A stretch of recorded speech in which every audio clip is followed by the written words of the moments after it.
El día de hoy les voy a hablar del delito de tortura, así como también de otros delitos contra la integridad moral de los ciudadanos. Miren, la tortura fue una institución reconocida históricamente.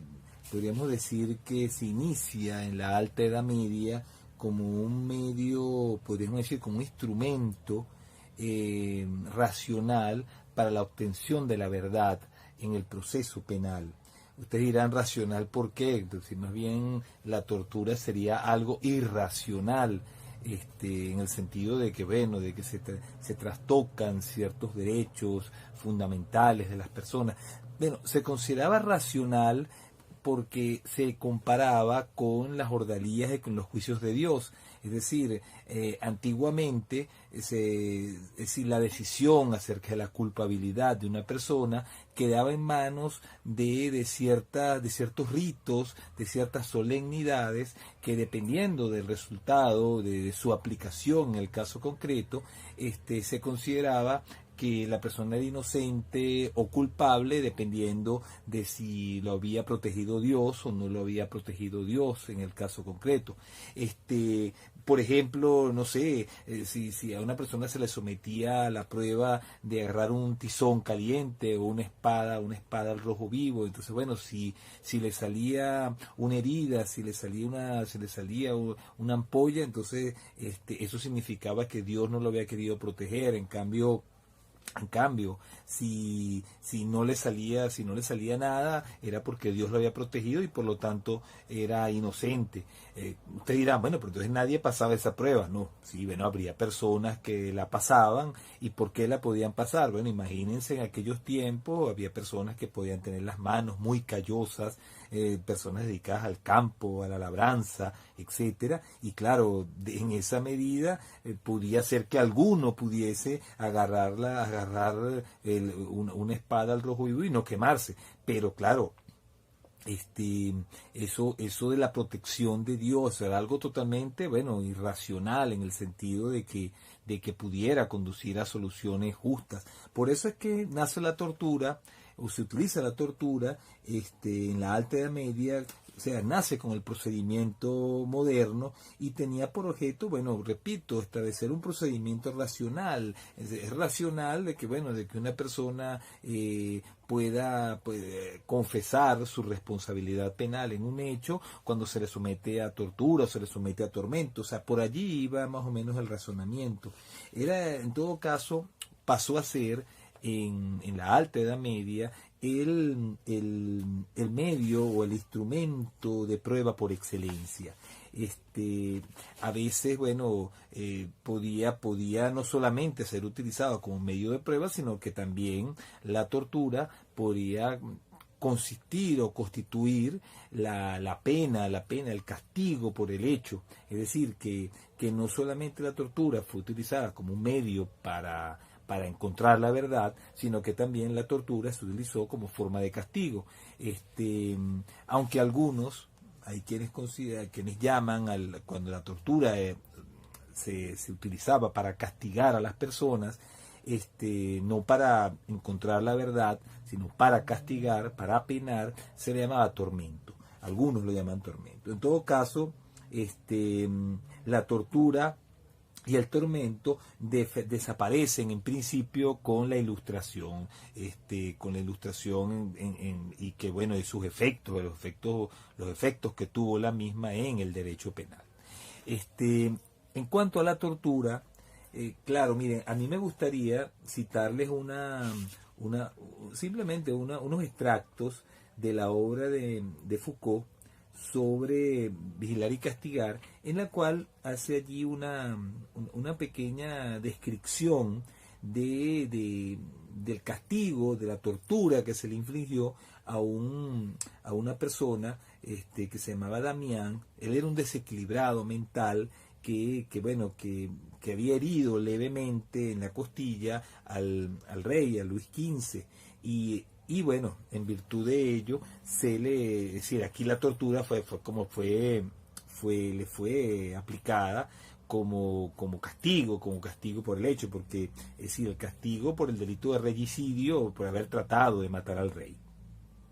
Pero entonces, bueno, me gustaría hacer alguna referencia. Fíjense, decía aquí que Damián fue condenado a pública retractación ante la puerta principal de la iglesia de París, a donde debía ser llevado y conducido en una carreta, desnudo, en camisa, con un hacha de cera encendida de 2 libras de peso en la mano.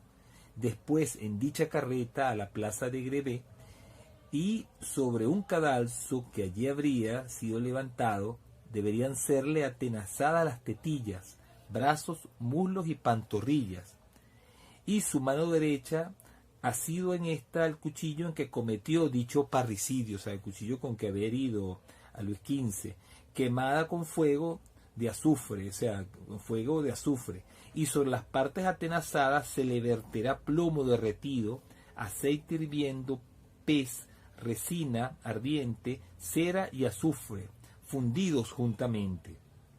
Y a continuación, su cuerpo estirado y desmembrado por 4 caballos, y sus miembros y tronco consumidos en el fuego, reducidos a cenizas, y sus cenizas arrojadas al viento.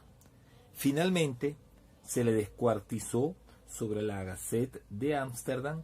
Esta última operación fue muy larga, porque los caballos que se utilizaban no estaban acostumbrados a tirar, de suerte que en lugar de 4 hubo que poner 6, y no bastando aún esto, fue forzoso para desmembrar los muslos del desdichado, cortarle los nervios y romperle a hachazos las coyunturas.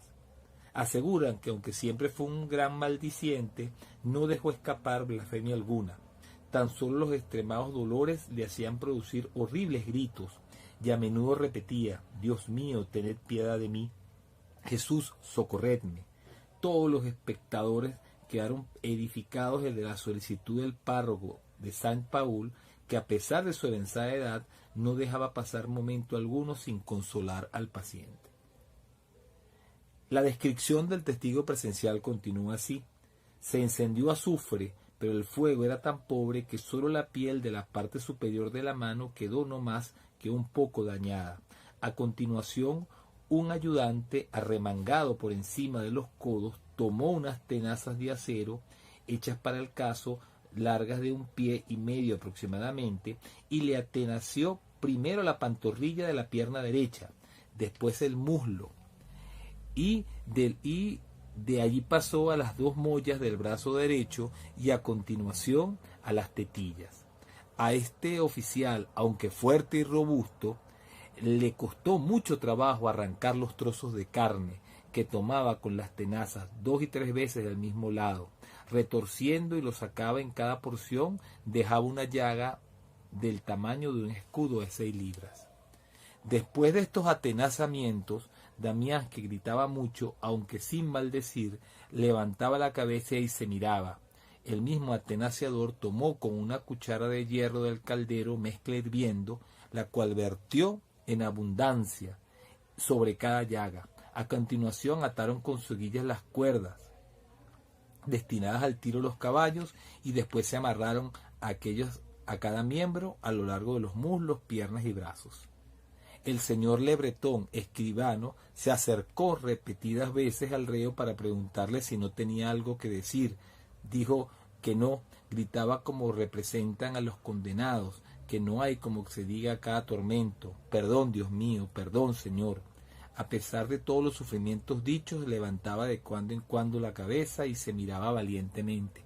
Las sogas tan apretadas por los hombres que tiraban de los cabos le hacían sufrir dolores indecibles. El señor Le Breton se le volvió a acercar y le preguntó si no quería decir nada. Dijo que no. Unos cuantos confesores se acercaron y le hablaron buen rato. Besaba de buena voluntad el crucifijo que se le presentaba, tendía los labios y decía siempre: perdón, Señor.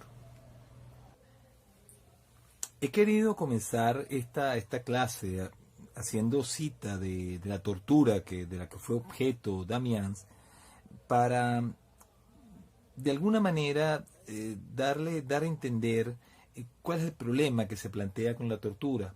El problema que se plantea en cuanto a los derechos que se ven afectados, que se ven vulnerados por este tipo de acciones. Claro está que en los actuales momentos la tortura ya no se encuentra institucionalizada, sino que más bien está prohibida. Sin embargo, a pesar de su prohibición, la tortura sigue siendo, sobre todo en países dictatoriales o totalitarios como nuestro país, sigue siendo una institución, pero una institución del submundo del derecho penal. O sea, una institución que si bien está prohibida, una institución que si bien por el ordenamiento jurídico, por la Constitución misma no está tolerada, todos sabemos que ocurre, todos sabemos que se produce. Y lo peor, lo más grave, es que si siguieron con atención lo que yo venía diciendo con relación a Damián, a lo que se hizo con él por haber herido al rey Luis XV, lo primero que uno puede decir es, oye, pero es que eso no es tratar como persona a una persona. Es decir, eso de descuartizarla, de echarle aceite hirviendo, hierro candente en su cuerpo, en su piel, atenazarle las tetillas y de esa manera causarle gravísimas heridas.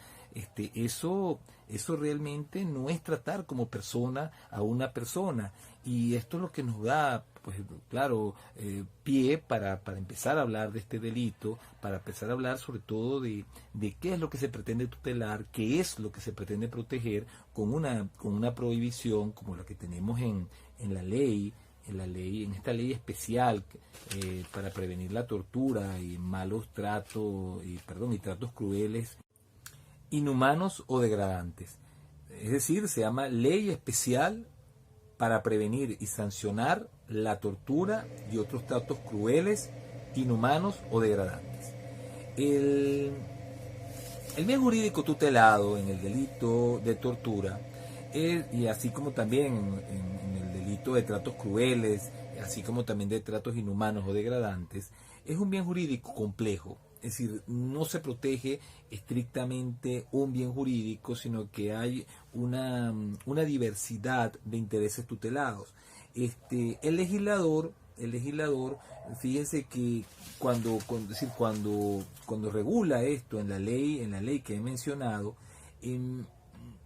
no hace un señalamiento claro del bien jurídico, sino simplemente habla del conjunto de regulaciones constitucionales que se relacionan o que se vinculan con las prohibiciones que contiene esta ley. El artículo 2 de la ley para prevenir y sancionar la tortura señala simplemente cuál es el fundamento constitucional de una regulación como esta. Entonces se dice allí: la presente ley desarrolla los principios constitucionales sobre el derecho de toda persona al respeto de su dignidad, su integridad física, psíquica y moral, y la prohibición absoluta de la tortura y otros tratos crueles, inhumanos o degradantes, el deber de toda persona de promover y defender los derechos humanos como fundamento de la convivencia democrática y de la paz social, y la obligación que tiene el Estado de prevenir, investigar y sancionar los delitos contra los derechos humanos cometidos por los funcionarios públicos, las funcionarias y las personas naturales, atendiendo al principio de la imprescriptibilidad de estos y a su exclusión de todo beneficio procesal. De aquí no podríamos deducir en puridad de que se trate de un bien jurídico muy particular, sino que, fíjense, el fundamento estaría en un conjunto de derechos dentro de los que sobresale la dignidad del hombre, pero que también se habla de la integridad física, de la integridad psíquica y la integridad moral. En el programa hemos utilizado la denominación integridad moral, es decir, los hemos concebido como delitos contra la integridad moral, pero claro, eso va a depender de lo que entendamos por integridad moral, porque si entendemos la expresión integridad moral en su sentido más estricto, pues pareciera bueno, que el bien jurídico va mucho más allá. Y fíjense como se menciona aquí en el artículo 2, se habla de la integridad física, la psíquica y la moral como fundamentos de esta ley. Entonces, pareciera que hablar de integridad moral pura y simplemente como bien jurídico, a menos que se le dé un contenido mucho más amplio, pareciera que estaría demasiado restringido, demasiado limitado. La verdad es que la doctrina, sobre todo la doctrina española que ha tratado este tema, le da al concepto de integridad, le da pues un contenido diverso. Es decir, hay varios puntos de vista y dependiendo del punto de vista, a la integridad se le ha concebido, se le entiende de una manera distinta.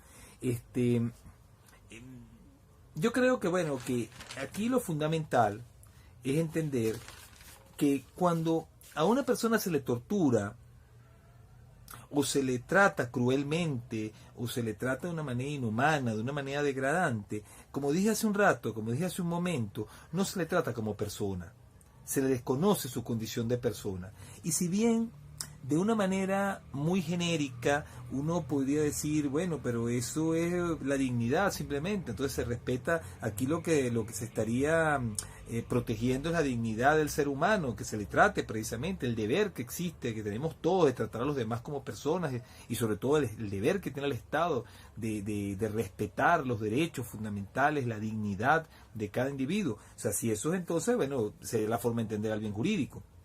El problema es que, claro, que cualquier delito previsto en el ordenamiento que afecte derechos personales podría también concebírsele entonces como un delito que lesiona o pone en peligro la dignidad. Entonces, pues, si entendemos a la integridad moral como la dignidad, pura y simplemente como la dignidad, eso, bueno, si bien no es mentira, realmente pues tiene que ver con la dignidad, está estrechamente conectado con la dignidad. Hay algo que tiene la tortura que no la tienen otros hechos que pudieran ser realizados contra las personas, inclusive por el Estado, y que no le da esa connotación que tiene la tortura. Esa connotación, es decir, no es lo mismo que se mate a una persona que se le torture y se le cause la muerte. O sea, no es lo mismo, porque la tortura tiene un contenido de humillación, de vejación, de desprecio hacia la condición de ser humano que tiene el ciudadano, la persona que es víctima de este tipo de hechos. Entonces, cuando uno entiende este bien jurídico, trata de concebir este bien jurídico, la verdad es que a la expresión integridad moral, es decir, como bien jurídico tutelado, se le podría dar un significado concreto asociado precisamente al deber que se tiene, al derecho que tenemos, al deber que tiene el Estado y el derecho que tenemos los ciudadanos de no ser humillados, de no ser vejados, de no ser tratados como cosas, como animales, y peor que animales, mejor dicho, ser tratado peor que un animal. Fíjense que la tortura, de acuerdo a la forma en que inclusive que está redactada la ley y el nombre que se le da a la ley, la tortura se entiende como un trato degradante. Es decir, la tortura sería un trato inhumano y degradante. Y cuando hablamos de degradante, ¿qué significa degradar? Degradar significa desmejorar, rebajar la condición que tiene una persona, que tiene alguien, y qué es lo que se reduce, qué es lo que se desmejora, lo que se disminuye, lo que se desgasta, cuando se trata a una persona como que a un ser humano no se le trata como persona, cuando se le trata como a un objeto.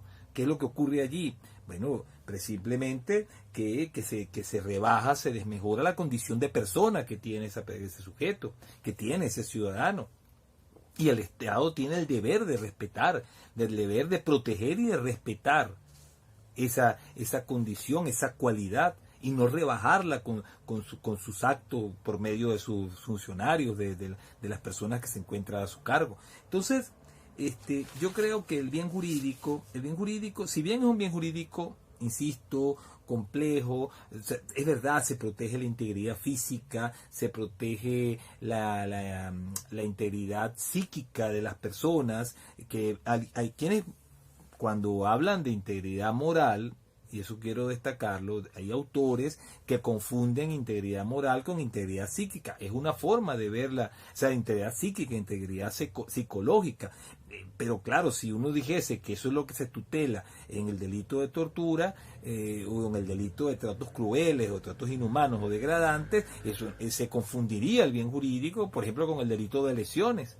Y ese no es el sentido. Si bien la tortura puede comportar lesiones que afecten la integridad corporal, la integridad física o la integridad psicológica de las personas, la tortura tiene un significado, un contenido infamante, degradante, que no tienen las lesiones per se. Y por esa razón es que no podemos entender integridad moral como integridad física, psicológica, ni tampoco debemos entender podríamos entender la integridad moral simplemente como la dignidad, como pura y simplemente la dignidad, sino que quizás el sentido más adecuado, más correcto, es que el bien jurídico presupone el respeto a la dignidad, el respeto a la vida, el respeto, es decir, el respeto a la integridad física, la integridad psicológica,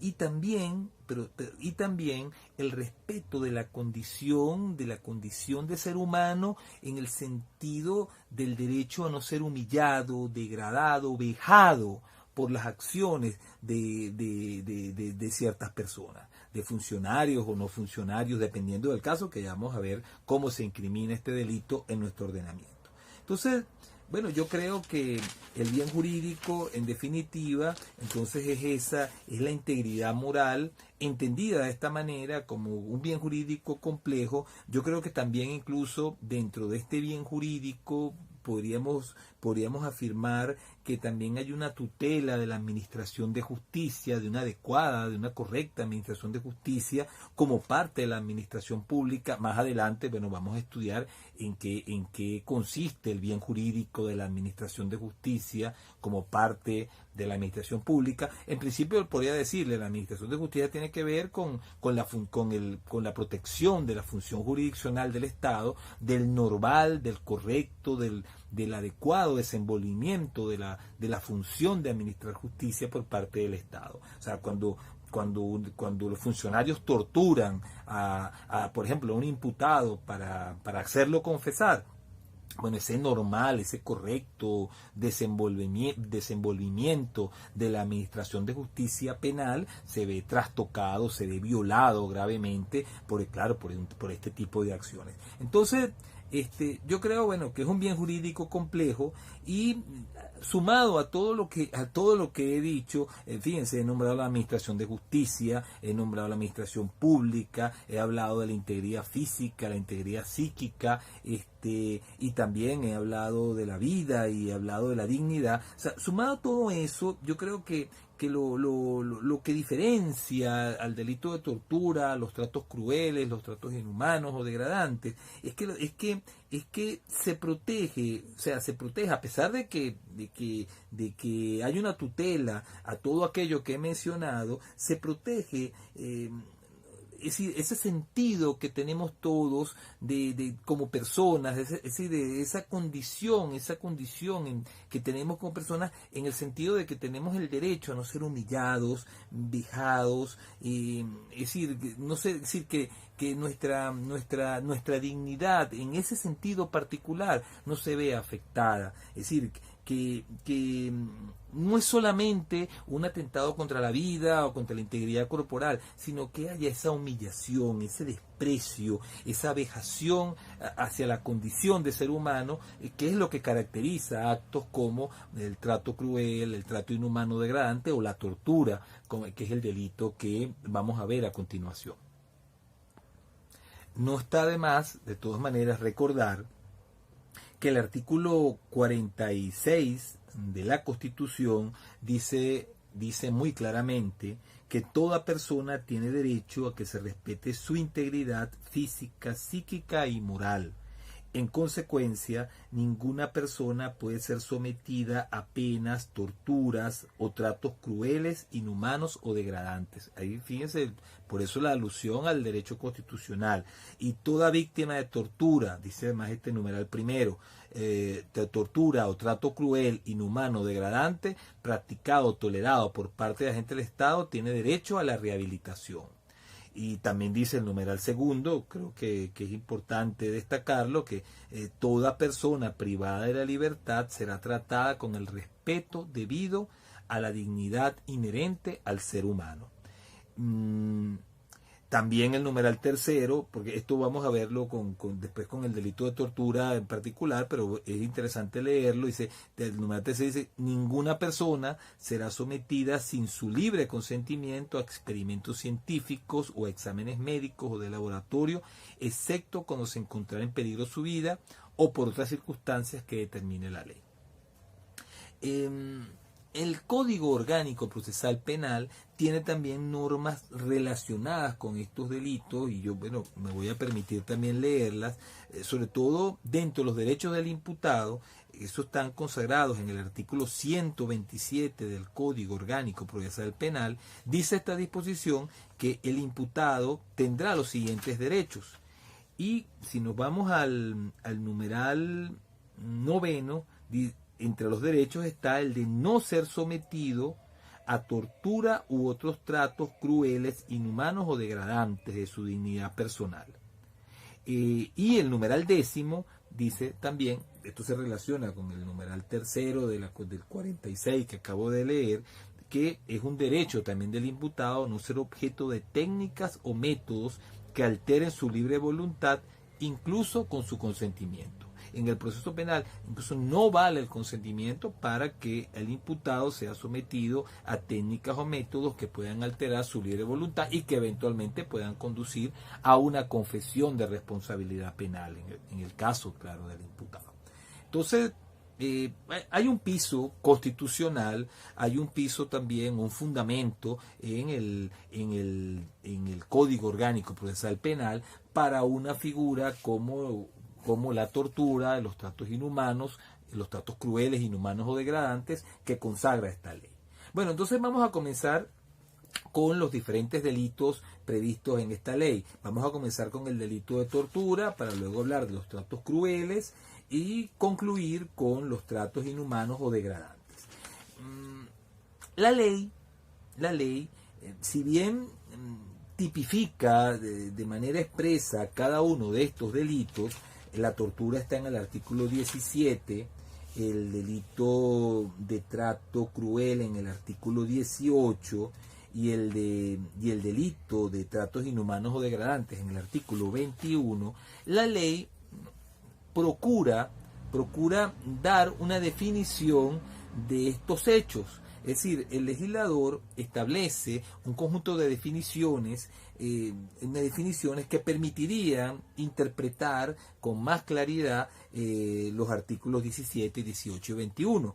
En el artículo 5 tenemos pues, entonces un conjunto de reglas de interpretación, tenemos una norma que establece un conjunto de reglas de interpretación, es decir, el artículo 5 nos va a decir a nosotros, qué ha de entenderse por tortura, qué ha de entenderse por trato cruel y qué ha de entenderse por trato inhumano o degradante. Les advierto que en algunos casos pareciera que hay cierta confusión entre las figuras típicas. Sin embargo, vamos a tratar de ir paso por paso aclarando en qué consiste y en qué se diferencia una figura de la otra. El delito de tortura, como les dije, está en el artículo 17, pero tiene una definición en el artículo 5, numeral segundo. Vamos a desglosar esa definición. Aquí se dice, en el numeral segundo del artículo 5, que la tortura son actos por los cuales se inflige intencionalmente a una persona dolores y sufrimientos físicos o mentales con el fin aquí ya hay un elemento subjetivo importante con el fin de obtener de ella o de un tercero información o una confesión, o sea, que admita responsabilidad en el proceso penal. Pero también podría ser el objetivo, el propósito, el de castigar por un acto que hubiese realizado, que hubiese cometido la persona, o también podría tener como finalidad la de intimidar o coaccionar a esa persona o a otras personas. También pues, se señala que pudiera ser también por cualquier otra razón, por cualquier otro motivo, que es decir, basado en la discriminación. Es decir, que si el hecho de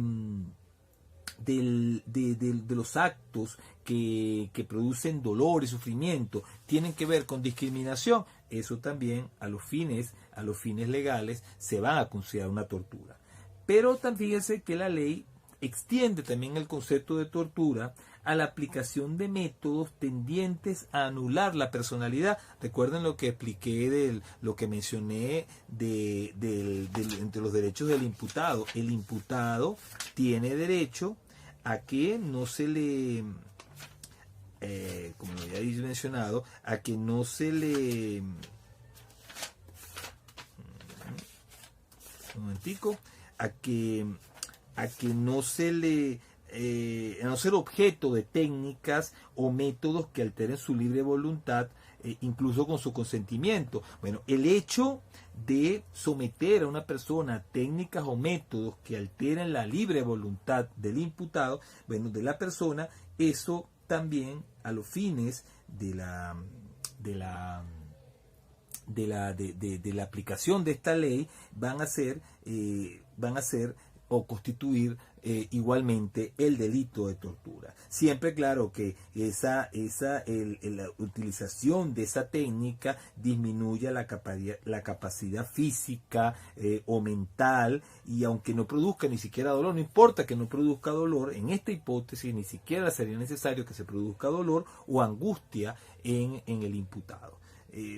Entonces, el concepto de tortura, como ustedes pueden ver, es un concepto bastante amplio. En principio, sería causar dolor mediante, realizar acciones que produzcan dolor y sufrimiento a la persona, ya sea con el fin de obtener de ella la confesión o cualquier tipo de información, o de castigarla por un determinado acto, o de intimidar a otras personas, o simplemente que se realice ese acto de que produce dolor o sufrimiento, por cualquier motivo que tenga que ver con la discriminación, o sea, por una discriminación negativa, evidentemente, en contra de la persona que tendría que tener, en principio, pues la condición aquí de imputado. Pareciera en principio, ¿por qué? Porque se habla de confesión, y cuando hablarse de confesión, pareciera que el sentido de esta disposición,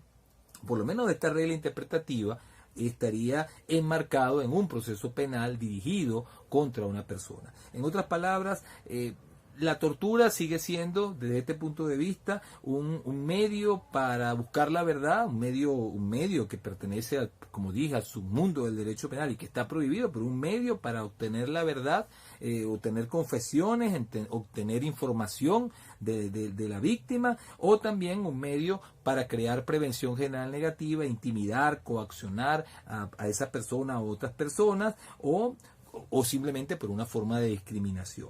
Y también se entiende como tortura el aplicar métodos tendientes a anular la personalidad, la libre voluntad de la persona, disminuyendo su capacidad física, disminuyendo su capacidad mental en el caso concreto. La ley no dice que todo esto tenga que ver con el proceso penal o que tenga que enmarcarse en el proceso penal, pero pareciera que el sentido más racional y que tiene más racional de interpretar este asunto, sobre todo teniendo en cuenta el origen de la tortura como institución es que se encuentre, que la víctima de este delito se encuentre en un proceso penal con la condición de imputado. Eso pareciera que es el contexto al cual debería ser aplicada esta disposición y que permitiría diferenciarla de otros delitos, de los otros delitos que consagra la ley, que es el de trato cruel, trato inhumano o trato degradante. Es decir, en estos casos se trata de una persona que está siendo sometida a proceso penal, yo creo que ese es el contexto, se encontrará sometida a proceso penal y se encontrará detenida por las autoridades, privada de la libertad por las autoridades. Eso pareciera ser el contexto en que debe ser realizada la acción delictiva. De todas maneras, vamos a ver qué es lo que nos dice el artículo 17. Porque lo que he leído hasta este momento es pura y simplemente la definición que hace de la tortura, es decir, la regla interpretativa que consagra esta ley. Pero ¿cómo se define el delito de tortura? Es decir, ¿cómo está tipificado el delito de tortura? El artículo 17 dice que el funcionario que en funciones inherentes a su cargo lesione a una persona que se encuentre bajo su custodia en su integridad física, psíquica o moral, o por cualquier razón basada en cualquier tipo de discriminación, con la intención de intimidar, castigar u obtener información o una confesión, será sancionado con la pena de 15 a 25 años. Fíjense que entonces aquí confirmamos lo que he dicho de la definición que se dio con anterioridad. Esto es un delito especial. La tortura es un delito especial propio, porque es un delito que solamente lo cometerá el funcionario público. O sea, no es un delito que pudieran realizar los particulares y que tuviese una pena atenuada, ¿no? Sino que es un delito que es única y exclusivamente lo puede realizar el intraneo, es decir, el que tiene la condición de funcionario público, condición cuya definición la vamos a encontrar en la ley contra la corrupción, que ahí da la definición de funcionario público, que yo creo que es aplicable o que vamos a considerar aplicable en todo nuestro ordenamiento. Entonces, es un delito especial y la acción típica consistirá en lesionar a una persona que se encuentra bajo la custodia del funcionario. Esa custodia, ¿por qué ha de producirse? Fíjense, para que una persona esté privada de la libertad, o ha de haber sido detenida infraganti por la comisión de un hecho punible, ese es el primer caso, o debe haber habido en su contra una orden judicial de privación de la libertad. Es decir, que si un funcionario está custodiando a un individuo, a un ciudadano, es porque ese individuo, ese ciudadano, está detenido por la comisión de un delito, privado de su libertad por la comisión de un delito. Entonces, para que haya tortura es indispensable que la víctima se encuentre bajo la custodia del autor, y el autor necesariamente tiene que ser un funcionario público que esté ejerciendo las funciones específicamente de custodiar a esa persona, es decir, custodiarla durante la privación de la libertad a la que se encuentra sometida. La acción típica es lesionar. La lesión la vamos a entender como un menoscabo, como una agresión, y que debe materializarse en un resultado que podría ser en contra de la integridad física, psíquica o la integridad moral de la víctima. Cuando hablamos de integridad física y psíquica, allí eso va a ser similar a la idea de lesión. O sea, cuando hablamos del delito de lesiones, hablamos de la integridad física y la integridad psíquica del sujeto. Pero cuando habla de la integridad moral aquí, esto genera de alguna manera confusión. ¿Por qué genera confusión? Porque el legislador pareciera utilizar la palabra psíquica como sinónimo, y que no debería ser así, de moral. porque porque más bien el sentido que se le da a la integridad moral es un sentido muchísimo más amplio, que es precisamente a lo que hemos considerado, hemos llamado el bien jurídico tutelado. Entonces pareciera que el legislador dice física, psíquica o moral, entendiendo física o moral como lo mismo. Yo creo que, es decir, el sentido de esta disposición es que debe haber una lesión a la integridad física o a la integridad psíquica de la persona, porque el atentado a la integridad moral es inherente al delito en cuestión. Es decir, que si hay un atentado a la integridad física o a la integridad psíquica, tiene que haber la violación, el menoscabo al derecho que tenemos a ser respetados, el derecho que tenemos a que no se nos humille, que no se nos veje, que no se nos trate como un objeto, como una cosa, como un animal. Entonces, esta expresión aquí moral, el sentido más racional es darle el sentido de simplemente de integridad psicológica o psíquica, que pareciera que fue el sentido que quiso dar el legislador y que realmente lo que trae es confusión desde el punto de vista interpretativo. Entonces, la acción es lesionar y también, bueno, el motivo ha de ser. Aquí la forma en que tipifica el legislador, repito, es bastante confusa. El motivo debe ser intimidar, castigar u obtener información o una confesión de la víctima. O por cualquier razón basada en cualquier tipo de discriminación. He leído esto al final, aunque está primero en el artículo 17, porque, insisto, trae confusión. Fíjense aquí, vamos a leerlo. El funcionario público que en funciones inherentes a su cargo lesione a una persona que se encuentra bajo su custodia en su integridad física, psíquica o moral, o por cualquier razón basada en cualquier tipo de discriminación, ese o por cualquier razón pareciera estar descontextualizado. Por eso pareciera que es preferible, desde el punto de vista interpretativo, entender que aquí hay que pasar al aspecto subjetivo directamente, al tipo subjetivo, que es que la acción debe ser realizada con la intención de intimidar, castigar u obtener información o una confesión. O esto sería ya otro elemento subjetivo, o también puede verse como una referencia modal, o por cualquier razón, o sea, por cualquier motivo basado en cualquier tipo de discriminación. Es decir, que si yo discrimino de alguna manera a esa persona que está sometida bajo mi custodia o que se encuentra bajo mi custodia y lo hago lesionándola en su integridad física o en su integridad psíquica, yo habré cometido entonces el delito de tortura. Aquí, fíjese, lo que puede generar un poco de discusión es si aquello que también llama tortura, el artículo 5.2, el numeral segundo del artículo 5, en el sentido de que, como ustedes recordarán, yo le dije que allí también se menciona dentro del concepto de tortura, dentro de la definición de tortura, se menciona vamos a leerlo aquí, a la utilización de procedimientos o métodos que alteren la libertad, que alteren, vamos a leerlo de manera particular.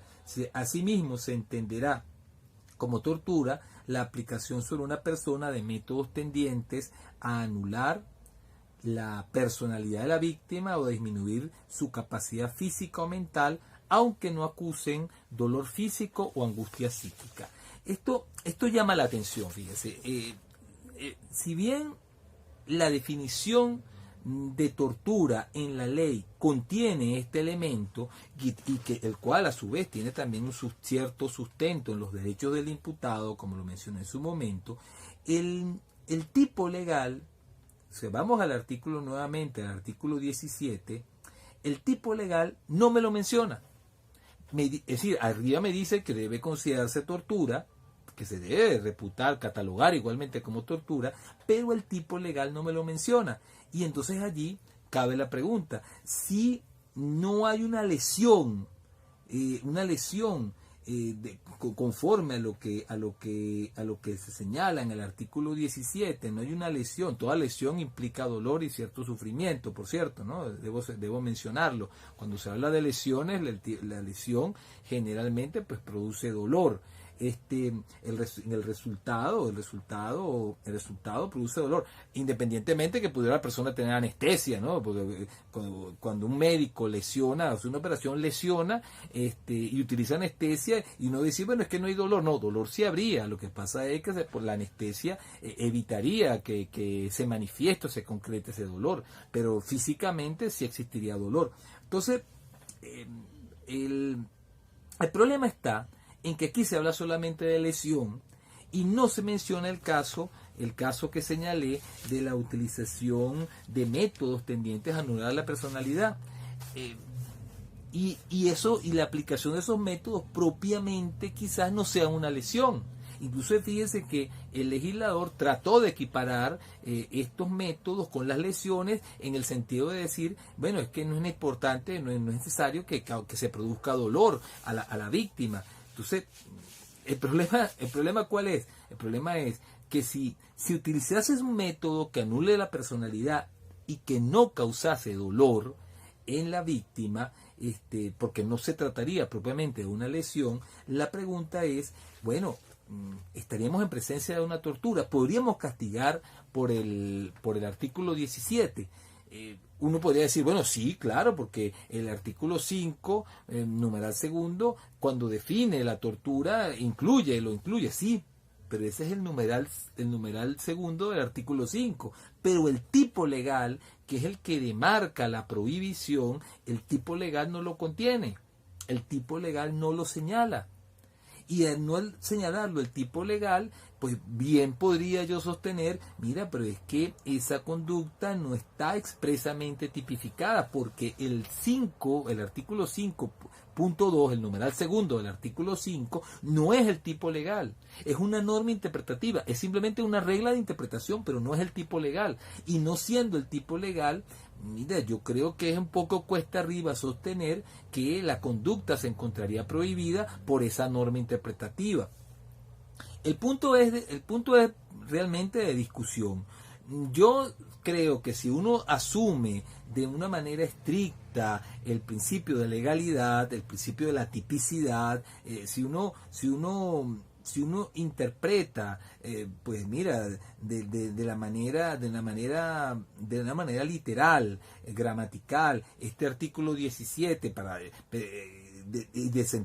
dándole el sentido literal posible a esta disposición, pues mira, pareciera que por más que fuese la intención del legislador abarcar también a la utilización de métodos tendientes a anular la personalidad, por más que esa fuese la intención, el propósito del legislador de considerar que eso también constituye tortura, pues mira, el sentido literal posible de este artículo 17 no me abarca a la tortura en ese sentido, en decir, dándole ese determinado contenido.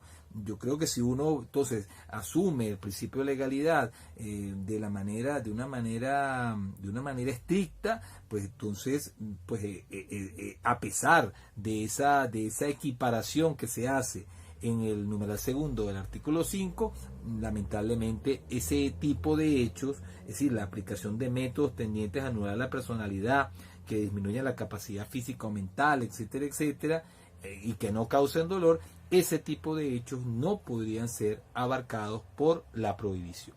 Esto yo creo que sería el sentido.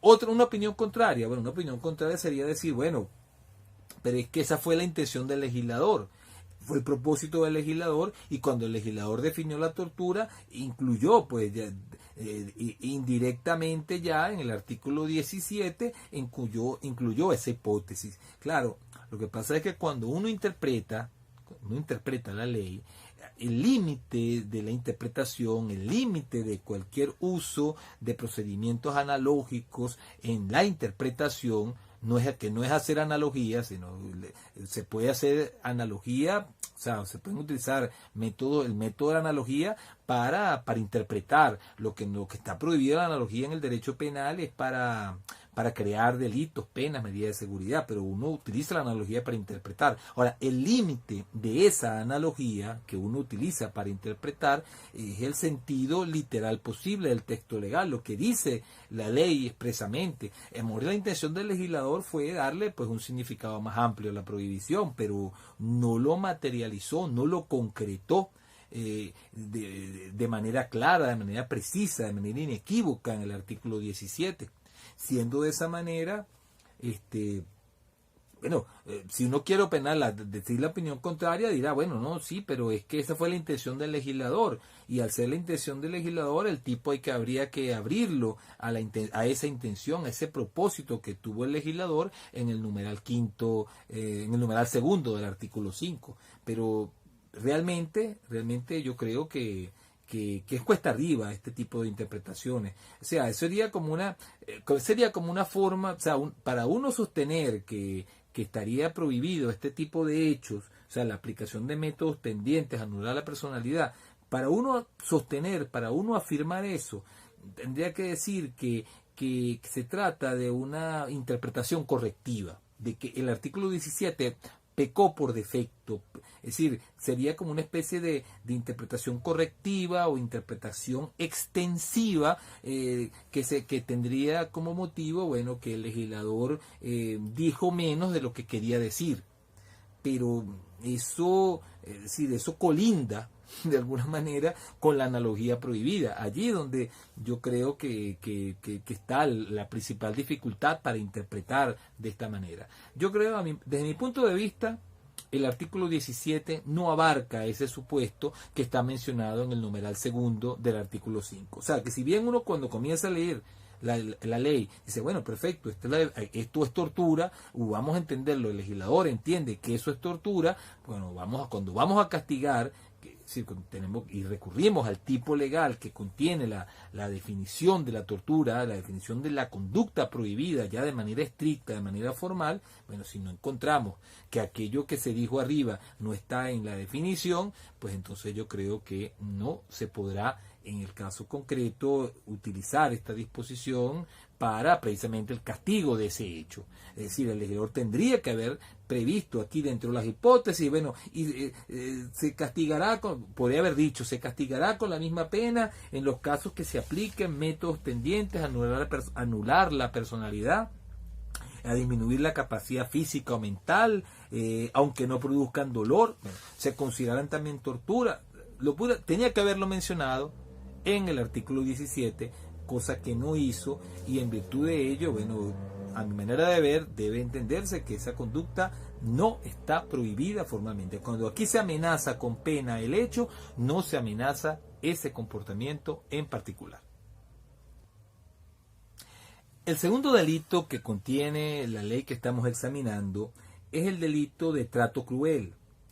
El delito de trato cruel tiene una definición, fíjense, o sea, el legislador define, así como lo hizo con la tortura, define el trato cruel en el artículo 5, numeral 3. ¿Cómo lo define? Dice, bueno, son actos bajo los cuales se agrede o maltrata intencionalmente a una persona, sometida o no a privación de libertad. Aquí el legislador está aclarando que pudiera ser una persona no sometida a privación de libertad, requisito que es indispensable en el delito de tortura.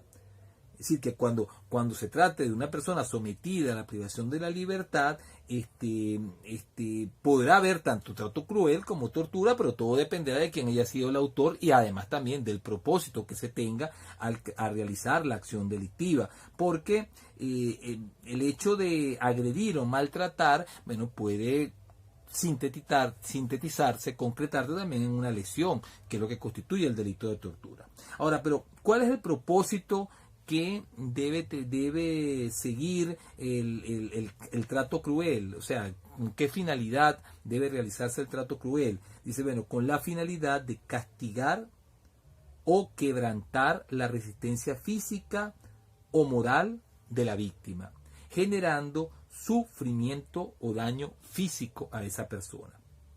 O sea, un trato cruel es una crueldad, en pocas palabras. Es una acción cruel, una acción inhumana que genera dolor y sufrimiento a otra persona. O sea, una persona cruel es una que se deleita haciendo sufrir o se complace con los sufrimientos que se le infligen a otra, que sufre o que le inflige a una determinada persona. Es decir, el trato cruel es un delito que está bastante cercano a la tortura, pero que tiene como diferencia es el contexto, así como también el propósito que se tiene al momento de causar el dolor, el sufrimiento, de lesionar a la persona a la que se produce daño. Además, yo creo que es importante que cuando uno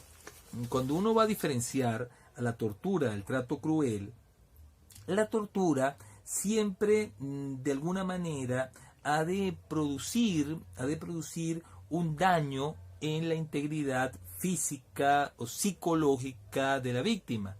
Es decir, que el hecho va a ser constitutivo de una lesión, es decir, va a producir una afectación clara, palpable, tangible en la integridad corporal, en la integridad física, es decir, la integridad personal de la víctima, con los motivos, las razones señaladas en el artículo 17. Eso no lo dice de una manera tan clara, o no lo evidencia de una manera tan clara el artículo 17, el artículo 18, cuando tipifica el delito de trato cruel. Es decir, el trato cruel, si bien allí también se habla de daño físico, psíquico, el daño no tendrá la condición de lesión. Allí está, es decir, ahí está la diferencia, o sea, es decir, que pareciera que la tortura implica pues una afectación en el cuerpo, en el organismo, en la integridad corporal, que no se ha de materializar de la misma manera, no va a tener la misma entidad, no va a producir los mismos daños que se produzcan con un trato cruel. O sea, el trato cruel no podría ser calificado, podría no llegar a ser calificado como una lesión, pero no podría ser calificado como una lesión grave, gravísima, cosa que sí podría ocurrir con la tortura cuando se me habla de lesión, sino que aquí, si bien podría haber una lesión, sería pues de menor entidad, y por eso el castigo en estos casos va a ser un castigo de menor severidad con relación a la tortura. Miren, yo les confieso que son delitos muy cercanos, pero claro, aquí, en este caso en particular, como lo vamos a ver ahora que lea el tipo delictivo, pues el contexto no necesariamente tiene que ser el mismo de la tortura, pero yo creo que sí cabalga en algunos aspectos, y por esa razón vienen las confusiones, incluso con esto que acabo de decir, lo de lesión, que si debe producirse daño, no debe producirse daño. Bueno, eso queda de alguna manera a la interpretación, y siempre podrá discutirse. Alguien me podría decir, no, pero es que este artículo 18 implica también una lesión. Sí, pero el legislador no lo dijo, entonces habría que tratar de desentrañar por qué hay una pena mayor en un caso y una pena menor en el otro caso. Si en ambos casos si se dijese que en ambos casos se produce una lesión. Vamos a leer de todas maneras el artículo 18 para tratar de aclarar un poco más las dudas. Dice el artículo 18, el funcionario público es también un delito especial que someta o inflinja trato cruel a una persona sometida o no a privación de la libertad, ahí viene, como dije, la diferencia, con la finalidad de castigar o quebrantar la resistencia física de ésta, genere sufrimiento, daño físico, psíquico, será sancionado con pena de tantos a tantos años. Miren, es de interpretación un tanto compleja esta, sobre todo al tratar de buscarle una diferencia con el delito de tortura. Claro, la diferencia ya vemos que aquí no está ni la finalidad de discriminación, ni la finalidad de de lograr de conseguir información o de hacer confesar a la persona. Pero cuando la finalidad sea de castigar, pues habría pues allí sí, pareciera que fuera la misma conducta, porque también en la tortura puede ser que sea con la finalidad de castigar. Y si la persona está privada de la libertad, pues entonces allí pues tampoco habría diferencia, ¿no? O sea, si yo entre un trato cruel a una persona con la finalidad de castigarla, estando privada de la libertad, no habría diferencia con una tortura a una persona también con la finalidad de discriminar, de castigar el hecho en el caso concreto. O sea, yo creo que claro, es mejorable desde el punto de vista de la técnica legislativa esta figura delictiva. Vamos a leer el trato cruel. Son actos bajo los cuales, el numeral tercero del artículo 5, son actos bajo los cuales se agrede o maltrata intencionalmente a una persona sometida o no a privación de libertad con la finalidad de castigar o quebrantar la resistencia física o moral de ésta, generando sufrimiento o daño físico. Aquí el problema es interpretar eso de generando sufrimiento o daño físico. Ahí está el problema, porque si entendemos eso como lesión, como una lesión, independientemente del grado de la misma, entonces, bueno, esto va a cabalgar en ciertas hipótesis con el delito de tortura. Va a cabalgar, sobre todo porque en la tortura también podría ser la finalidad de torturar, sea la de castigar a la persona. Entonces, pero insisto, en el trato cruel es un delito que tiene menor pena y esa menor pena tiene que de alguna manera materializarse o estar vinculada con el resultado que produce el comportamiento. No es fácil, en todo caso, como les dije, la interpretación de estas figuras delictivas. En principio, bueno, la diferencia que está más clara es que la tortura es solamente cuando esté privada la persona de la libertad y sea con la finalidad, como les dije, de obtener una confesión, información, intimidar a otros. Sí, la diferencia en cuanto al elemento subjetivo son varias. Desde el punto de vista subjetivo son varias. Cuando sea por discriminación. En cambio, en el trato cruel, primero que podría recaer, o sea, la diferencia, ¿no? Podría recaer sobre una persona que no esté privada de la libertad. Eso ya por lo menos, claro, nos da un buen número de hipótesis en las que habría diferencia. Pero el problema es que también cabe cuando se trata de una persona que esté detenida. Y dentro de las finalidades, de los fines que puede tener el autor al realizar el hecho, se encontraría la de castigar a la persona, castigarla o quebrantar la resistencia física o moral de ésta. Entonces, bueno, en cuanto a castigar, pues la finalidad de castigar también puede ser la tortura, y si la persona está detenida, yo creo que si la persona está detenida, y esto vamos a tratar de sentar aquí una posición, si la persona está detenida y el fin es el de castigarla, a mi manera de ver, yo creo que bueno, que aquí se produce pues un concurso de tipos legales, y quizás la norma que deba aplicarse en este caso es un concurso aparente de tipos legales. Aquí la norma que tendría que aplicarse es el artículo 17, que es el delito de tortura, porque va más con la intención del legislador, con el propósito del legislador, al definir la tortura y con el origen histórico a su vez que tiene también esta figura delictiva. Pero, insisto, bueno, esto es una interpretación que yo estoy haciendo acá, es decir, la de afirmar que sería un concurso aparente de tipos legales y que la norma especial, que sería la tortura, sería la que debería aplicarse. La norma especial sobre la norma más general o más genérica en este caso, que sería la del trato cruel. De todas maneras, el punto genera o generaría discusión.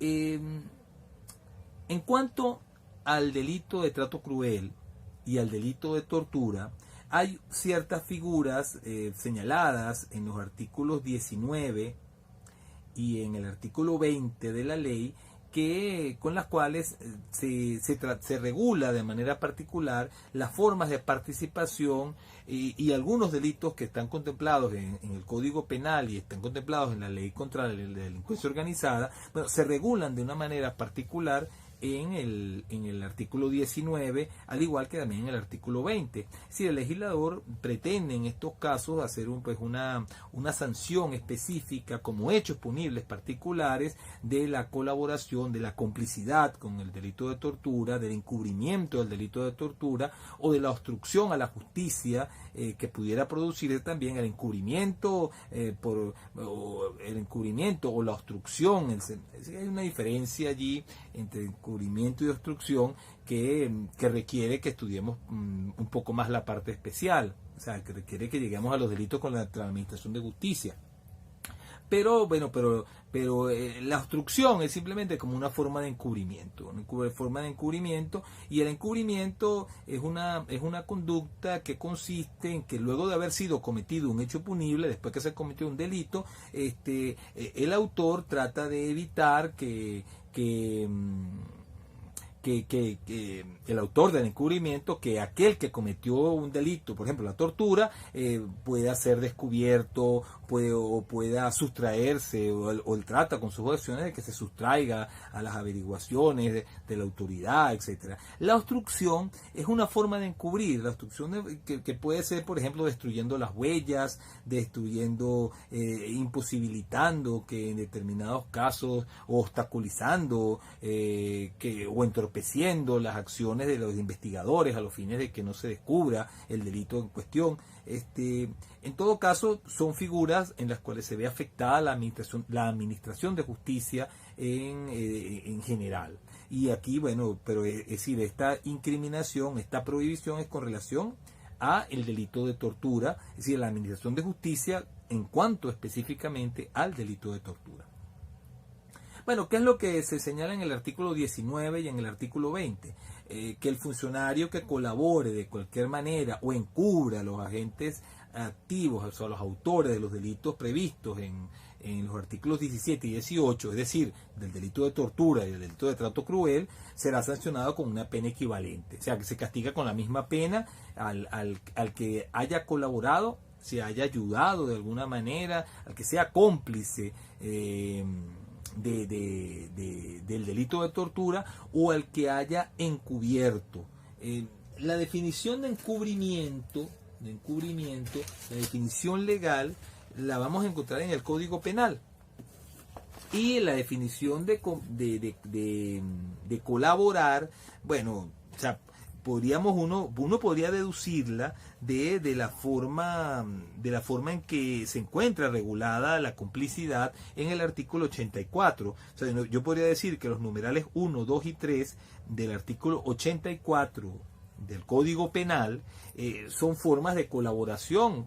Y cuando nos toca interpretar, bueno, qué significa colaborar con el delito de tortura, bueno, acudamos al artículo 84 del Código Penal. Y en cuanto a la definición de encubrimiento, bueno, lo que nos quedaría sería remitirnos a la forma en que se encuentra regulado el delito de encubrimiento en el Código Penal también. Eso está en el artículo 254 del Código Penal.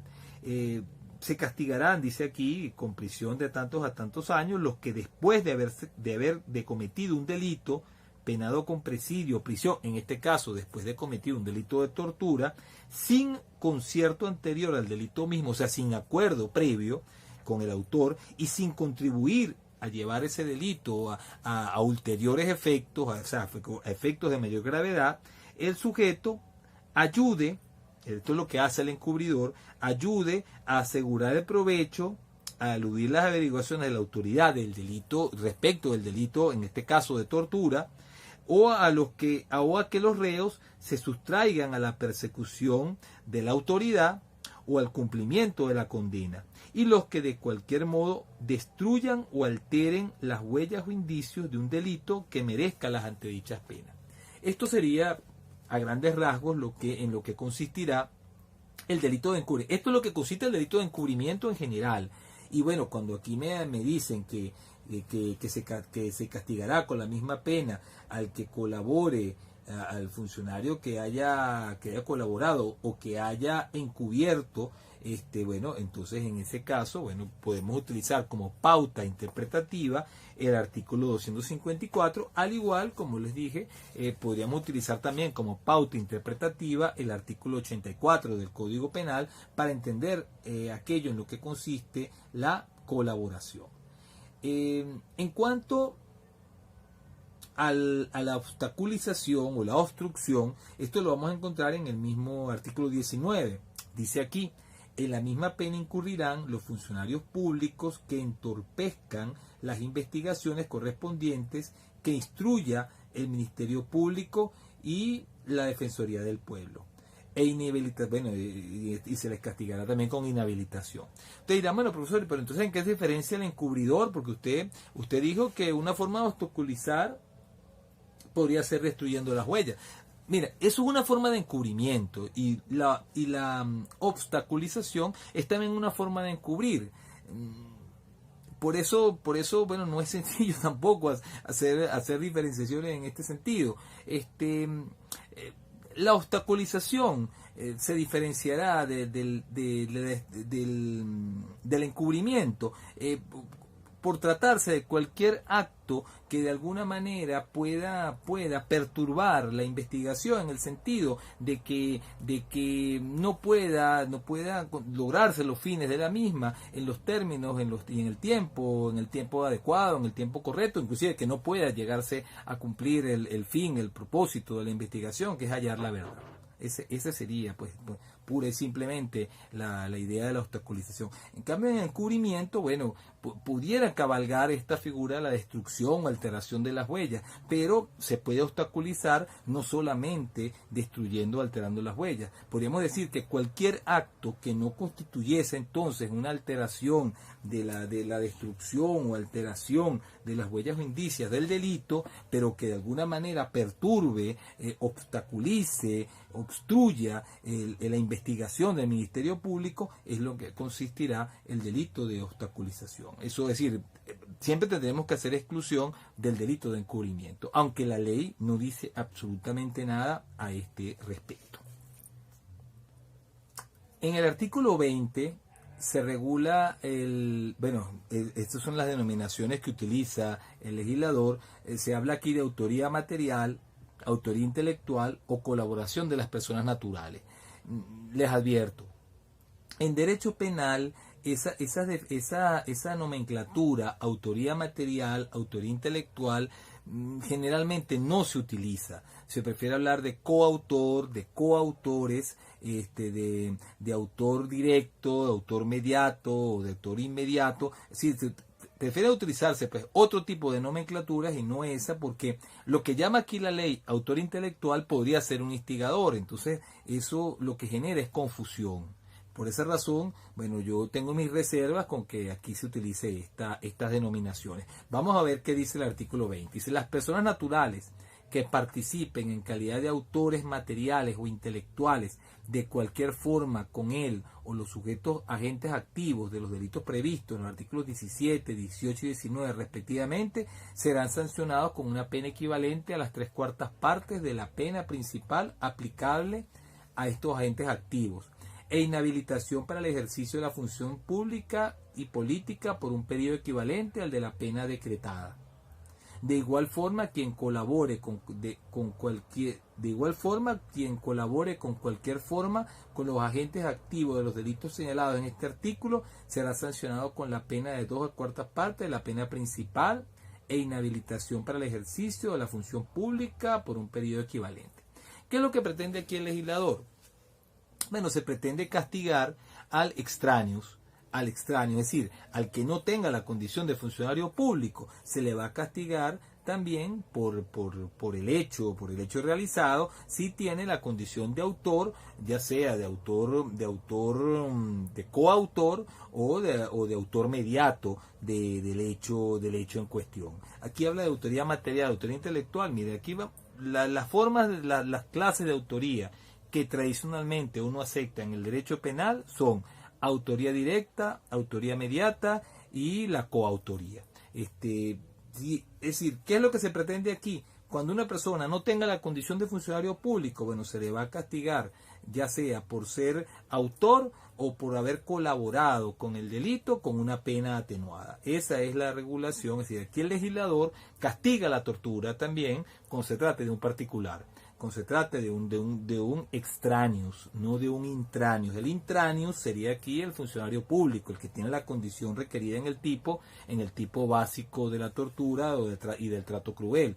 En estos casos, cuando el legislador me está hablando de personas naturales, a lo que se está refiriendo entonces al extraneus, al que no tenga la capacidad, siempre que no tenga la capacidad, no tenga la cualidad, el requisito establecido en la ley para ser autor. Entonces aquí dice, pero bueno, si participan en la calidad de autores materiales o intelectuales, ¿qué quiere decir con eso el autor? Bueno, que el sujeto haya tenido el dominio del hecho, haya tenido el control del suceso, al igual que lo tenía el funcionario, solamente que el funcionario tenía el requisito típico, mientras que, es decir, tenía la condición de funcionario, tenía la condición, la cualidad exigida en el tipo, mientras que el extraño no la tenía.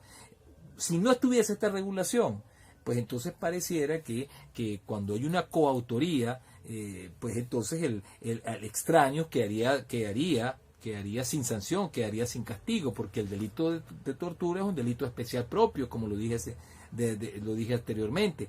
Con esta regulación, más bien, se estaría desnaturalizando el delito de tortura, en el sentido de que se le convertiría más bien en un delito especial impropio. ¿Por qué? Porque se tipifica entonces ya también de manera expresa la tortura por particulares con una pena atenuada. ¿Cuál es la diferencia entre un delito especial propio y un delito especial impropio? Que en los delitos especiales propios el extraneus no tendrá castigo, no será castigado. O sea, un particular no podría torturar entonces desde el punto de vista, y esa es la forma en que tradicionalmente se ha incriminado el delito de tortura.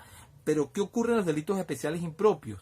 En los delitos especiales impropios, el extraneus sí se castigará, pero con una pena de menor severidad a la pena del intraneus, es decir, de aquella persona que tiene la condición, la cualidad requerida en el tipo, que tiene un deber especial, un deber especial que amerita su quebrantamiento para la violación de la norma y la consumación o perfeccionamiento del delito. O sea, cuando no se tiene ese deber especial, entonces no se podría cometer ese delito, cuando el delito es especial propio. Pero tratándose de un delito especial impropio, la norma podría ser quebrantada también por un particular, caso en el cual se aplicará una pena atenuada. El artículo 20, bueno, lo que hace entonces es, de alguna manera, desnaturalizar, por lo menos desde el punto de vista histórico, en lo que ha consistido este delito de tortura y tratos crueles, la forma en que históricamente ha sido conseguida, lo desnaturaliza, porque pueden ser autores entonces de este delito, o considera que pueden ser autores de este delito, las personas naturales. Es decir, los extraños, es decir, las personas que no tengan la condición o cualidad de funcionario público. De esta manera, pues entonces el delito de tortura pasa a ser, pues, un delito especial impropio. Especial impropio, ¿por qué? Insisto, vuelvo a la definición. Especial impropio porque no solamente lo podrá cometer un funcionario público, sino que también lo podrá cometer una persona natural, solamente que a la persona natural se le castigará de una manera atenuada. Ahora, el problema es que quizá para esto que estoy diciendo, la única inconveniente es que el artículo 20 no es en puridad un tipo legal, que es lo que ocurre generalmente con los delitos especiales impropios, que hay un tipo legal que describe la conducta en la persona natural, sino que esto más bien parece, es decir, en el extraneus castigando con una pena atenuada. Esto se hace en el artículo 20, pero no se tipifica el hecho. No se menciona con claridad el hecho, sino que hace simplemente una remisión a los artículos 17, 18 y 19. Entonces, claro, alguien podría decirme, bueno, entonces, pero no es que se convirtió el delito de tortura en un delito especial impropio, sino que simplemente el legislador aquí estableció una regla penológica. Sí, podría decirse, sí, creo una regla penológica, pero en la práctica me está diciendo que las personas naturales, es decir, que los ciudadanos comunes, el extraños, en esta clase de delito, podría ser castigado como autor del hecho, siendo que no tiene la condición de funcionario público. Es decir, que de una manera u otra la conclusión a la que se está llegando aquí es la de que es un delito especial impropio. Pero repito, pudiera decirse que no, decía que no, es que esto es simplemente una regla de pena, pero no es que no se está tipificando el hecho, etcétera, etcétera. Sí, el argumento pudiera ser en principio válido, pero es que el resultado al final es que a los particulares se les castiga con una pena atenuada por un delito que es un delito especial. Entonces, si es así, ese delito especial ya dejaría de ser un delito especial propio, que es de la manera en que históricamente se ha conocido la tortura, sí, y pasa a ser un delito especial impropio. Entonces, bueno, esa sería el comentario que les quisiera hacer en cuanto al artículo 20.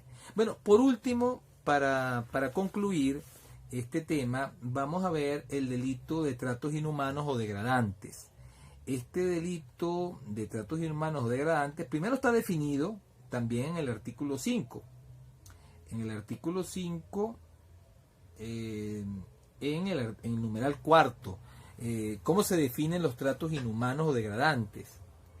Se dice que son actos bajo los cuales se agrede psicológicamente a otra persona, sometida o no a privación de la libertad, ocasionándole temor, angustia, humillación o un grave ataque contra su dignidad, con la finalidad de castigar o quebrantar su voluntad o resistencia moral. Aquí me gustaría destacar que primero que puede ser una persona sometida o no a privación de la libertad.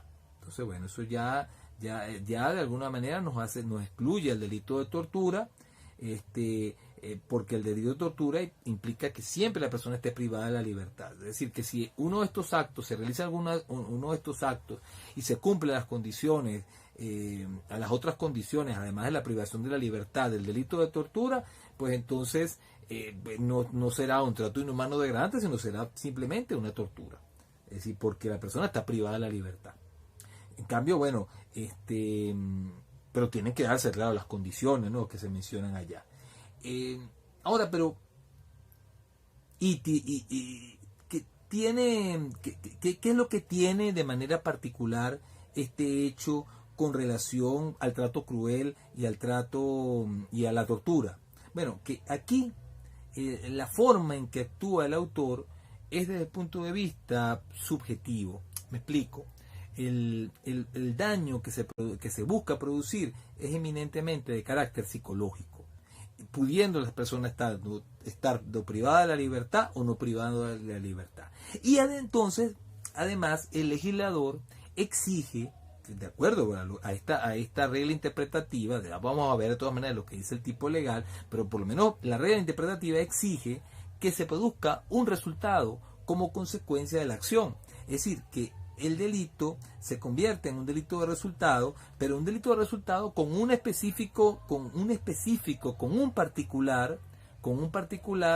particular consecuencia. ¿Cuál es esa particular consecuencia? Que se produzca temor, angustia o humillación en la víctima.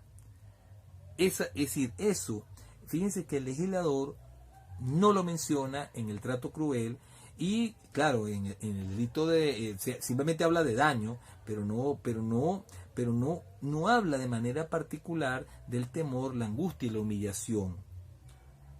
Pues claro, aquí las cosas se confunden un poco más cuando en esta definición dice que también un grave ataque a la dignidad, pero bueno, un grave ataque a la dignidad puede producir también por un trato cruel o por un acto de tortura. Entonces, claro, aquí empiezan a cabalgar nuevamente las figuras delictivas, o sea, decir que pudiera pensarse, bueno, pero es que pudiera ser tanto trato cruel como trato inhumano, que también pudiera ser como tortura, dependiendo del fin.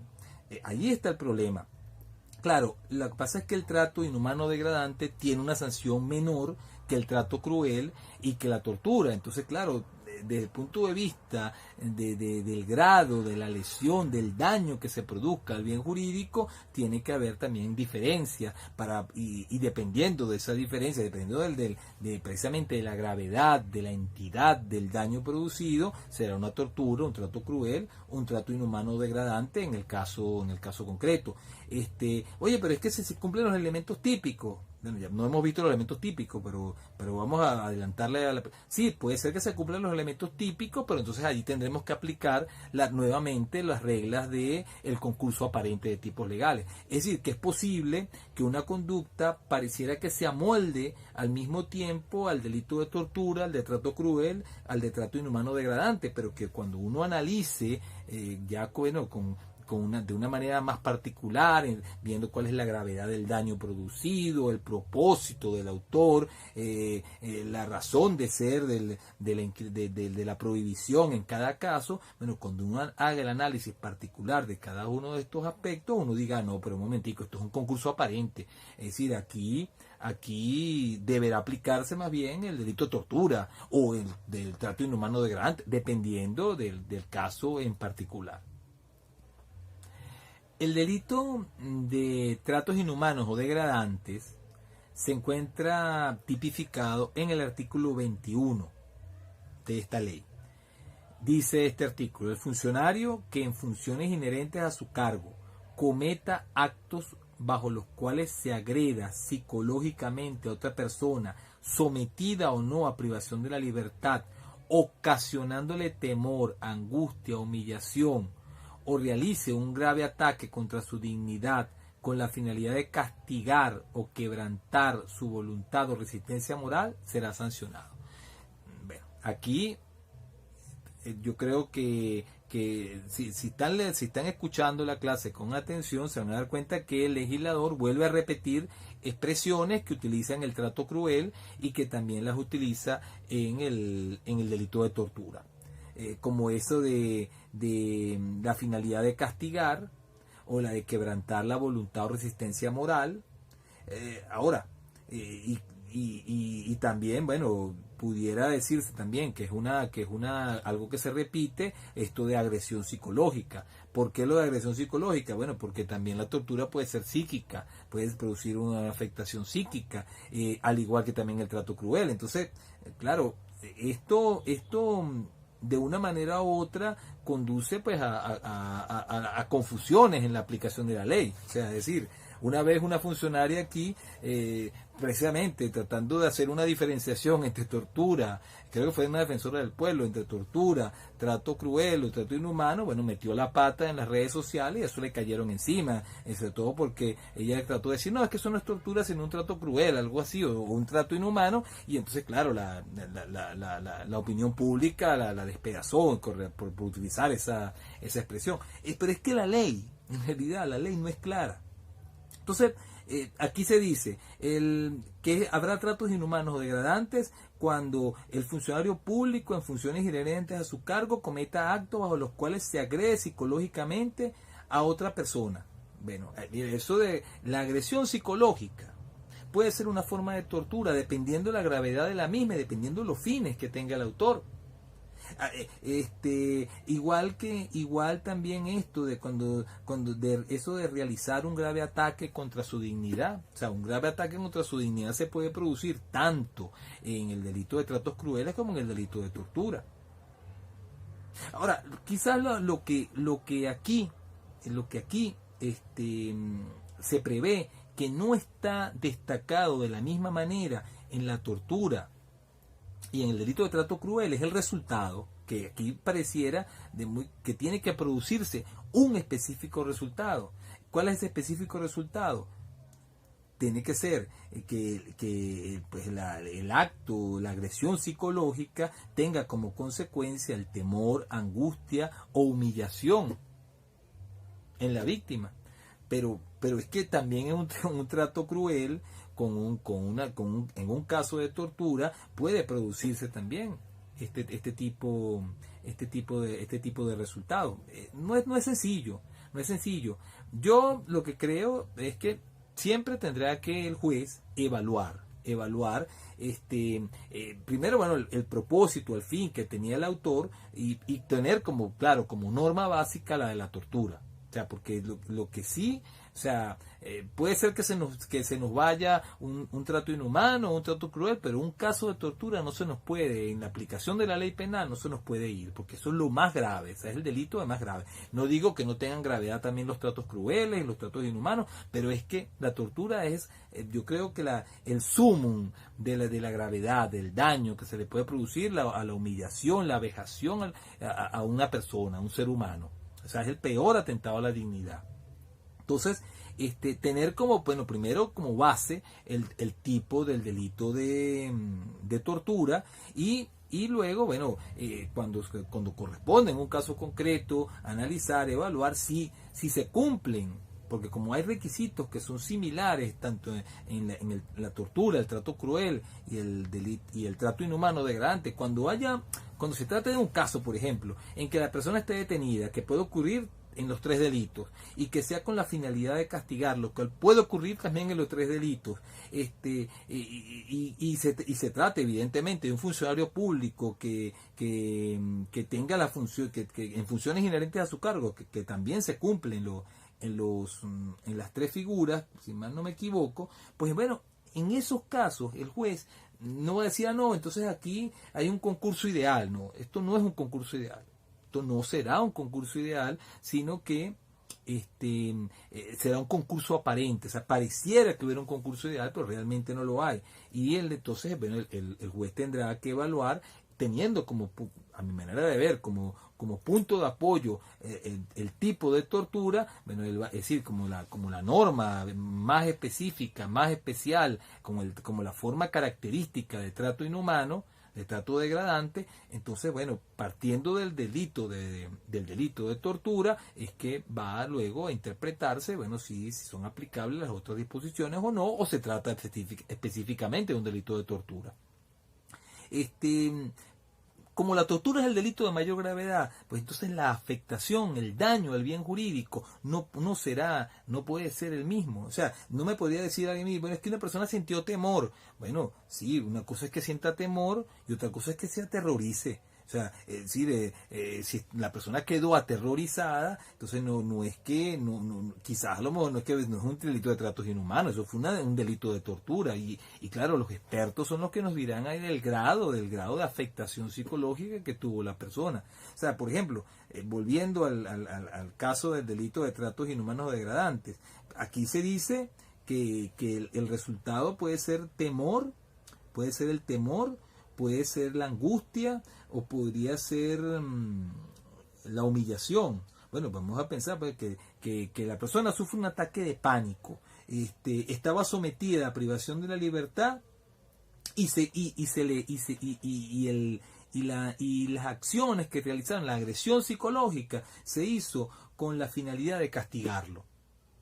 Oye, es que eso es verdad, pareciera que se amolda al 21, pero si uno va a ver también, se amolda también al delito de tortura del artículo 17. Y si encontramos que realmente, pues es verdad, la persona está angustiada, pero es que eso llegó ya a un nivel de un ataque de pánico, de que esta persona, imagínense, que se encuentra en un estado de nervios tal que no tiene control de sus acciones. Oye, entonces eso no podría, en esa hipótesis particular, considerarse un delito de trato inhumano degradante que tiene una pena notoriamente menor al delito de tortura, sino más bien un delito de tortura.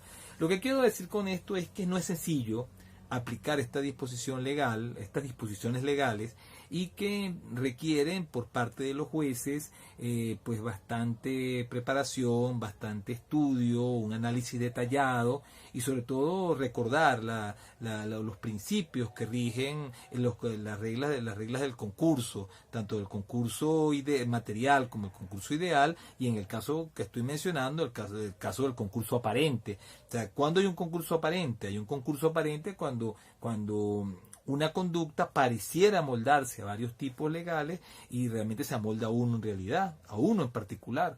Y en cambio habrá un concurso ideal cuando una conducta se amolde simultáneamente a varios tipos legales.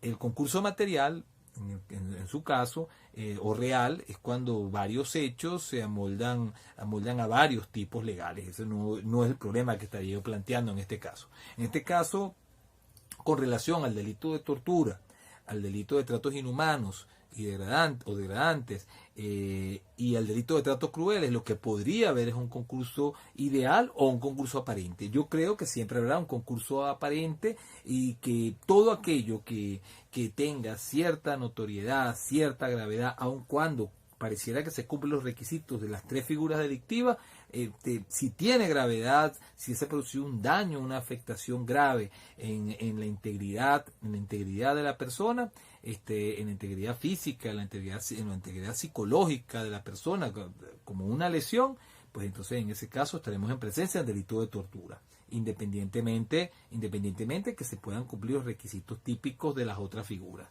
Ahora, como de todas maneras en la tortura, en los tratos crueles y en los tratos en el delito de tratos inhumanos hay requisitos muy particulares, bueno, la verdad que los casos en los cuales pudieran cumplirse las condiciones de las tres figuras son bastante pocos. Es decir, que no será pues tampoco un problema muy común esto de que tengamos que analizar si se trata de un concurso aparente o no de tipos legales. De todas maneras, yo creo que desde el punto de vista de la técnica legislativa, estas disposiciones tienen que mejorarse y tipificarse de una manera quizás más sencilla, no tratar de repetir a cada rato expresiones que no tienen razón de ser, de volver a repetirse porque ya están señaladas en otra figura delictiva, y de esa manera, bueno, facilitar la interpretación y aplicación de estas normas jurídicas que son muy pero muy importantes en el Estado de Derecho. Bueno, con esto hemos terminado entonces el delito, es decir, el delito de tortura y otros delitos, otros atentados contra la integridad moral de la persona. Ya en la clase que viene vamos a comenzar con los delitos, específicamente los delitos contra la libertad sexual.